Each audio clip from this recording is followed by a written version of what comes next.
অত্যন্ত মৰ্মান্তিক। আজি স্বৰ্গীয় শ্বহীদ মিদুল ইছলামৰ ঘৰত অহাৰ পিছত যি পৰিৱেশ দেখা পাইছে, মই আল্লাহ তাল্লাৰ ওচৰত, ভগৱানৰ ওচৰত এটাই দোৱা আৰু প্ৰাৰ্থনা বিচাৰিছো, এনেকুৱা পৰিৱেশ যাতে আৰু কাৰো পৰিয়ালত নহয়। শ্বহীদ মিদুলৰ মাক আজি পুত্ৰ হাৰা হৈ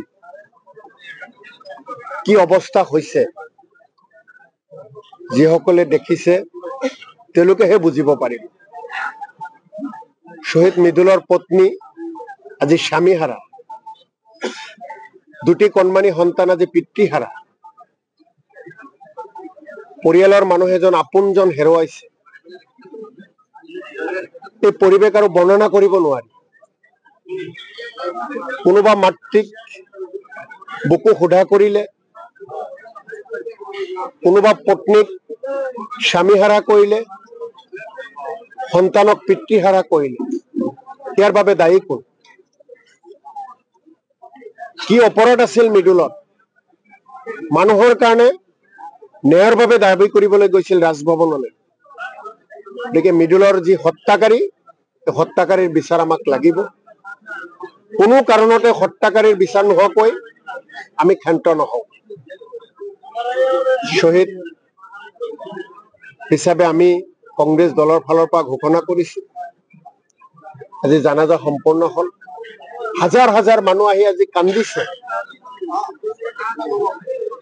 এটা কথাই কৈছে, এই দেশত ন্যায় নাই নেকি? সংবিধানে আমাক অধিকাৰ দিছে প্ৰতিবাদ কৰা। গণতান্ত্ৰিক প্ৰতিবাদ কৰিছো, শান্তিপূৰ্ণ প্ৰতিবাদ কৰিছো।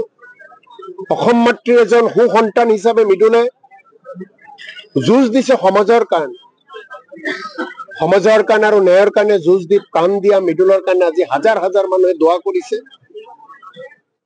মিদুলৰ আত্মাই যাতে স্বৰ্গগামী হয়, ভেষ্টবাসী হয়। আৰু আমিও কংগ্ৰেছ পৰিয়ালে আহি থকা সময়ত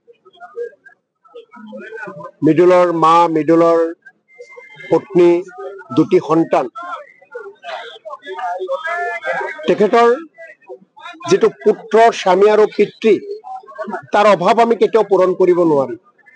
কিন্তু তাৰ লগত আনুষংগিক দিগত এই পৰিয়াল চলি থাকিবলৈ হলে, আগুৱাই যাবলৈ হলে, ল'ৰা ছোৱালীৰ শিক্ষা দীক্ষা পাবলৈ হলে যিখিনি সহায় সহযোগিতা কৰিব লাগে, নিশ্চিতভাৱে আমি প্ৰদেশ কংগ্ৰেছৰ ফালৰ পৰা কৰা হ'ব।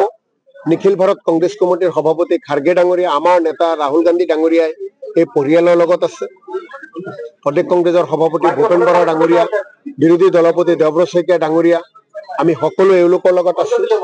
আৰু আৰ্থিকভাৱে যাতে তেওঁলোকে কোনো বেয়া পৰিস্থিতিৰ মোকাবিলা কৰিব লগা নহয়, আৰ্থিক ক্ষেত্ৰত যাতে পৰিয়ালে কষ্ট পাব লগা নহয়, সেই ক্ষেত্ৰতো প্ৰদেশ কংগ্ৰেছৰ ফালৰ পৰা আমি চকু ৰাখিম।